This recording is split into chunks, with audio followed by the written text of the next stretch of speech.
সালামু আলাইকুম প্রিয় বন্ধুরা, নতুন আরেকটি ভিডিও। এটি হচ্ছে গোপালপুর জমিদার বাড়ি ও জমিদার মসজিদ আমি আপনাদেরকে দেখাবো।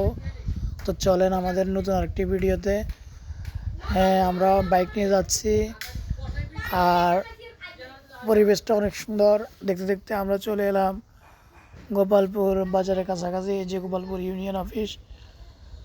এখন চলে যাচ্ছি গোপালপুর বাজারে।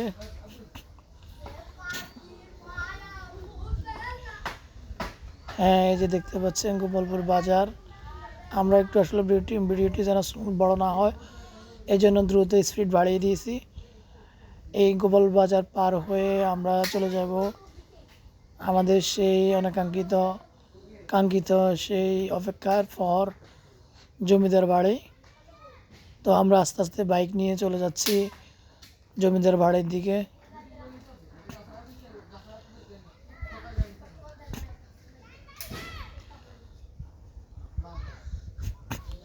আমরা কাছাকাছি চলে এলাম। এখন দেখবেন জমিদারদের মসজিদ।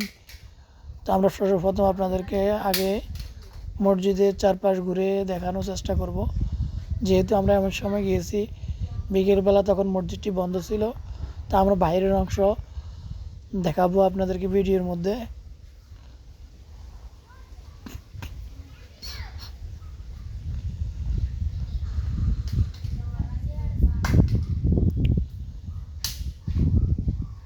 হ্যাঁ, এটা হচ্ছে মসজিদের সামনের দিক। আমরা এখন ভিতরে প্রবেশ করব আস্তে আস্তে। এই যে ভিডিওতে আমরা মসজিদটি দেখাচ্ছি। আর অনেক সুন্দর মসজিদটা। এটি একটি মোগল স্থাপত্য। এটি গোপালপুর ইউনিয়ন 2 নং গোপালপুর ইউনিয়ন, ব্যাঙগঞ্জ, নোয়াখালীতে অবস্থিত। গোপালপুর বাজার থেকে একটু পশ্চিমে। এই যে অনেক সুন্দর ঐতিহাসিক নকশা করা মসজিদটি, যা আমাদের মোগল স্থাপত্যের কথা মনে করিয়ে দিবে। মসজিদের সামনে আছে একটি ছোট্ট পুকুর। আর এমনি পরিবেশটা অনেক নিরিবিলি। এটা হচ্ছে জমিদার বাড়ি।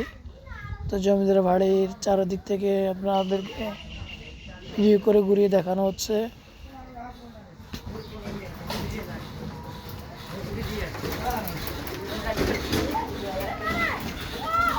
এই যে আমরা দেখতে দেখতে আপনাদেরকে পুরো ভিডিওটি শেষে অবস্থায় চলে এলো।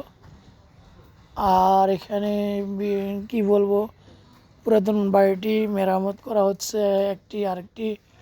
এটি পুরাতন একদম, যার কারণে মেরামত করা হয় নাই। এটি হচ্ছে আরেকটি পুরাতন বাড়ি, গোপালপুর জমিদার বাড়ি নামে পরিচিত। তো আমাদের পুরো ভিডিওটি আপনাদের থেকে ভালো লাগলে অবশ্যই লাইক, কমেন্ট করবেন, শেয়ার করবেন।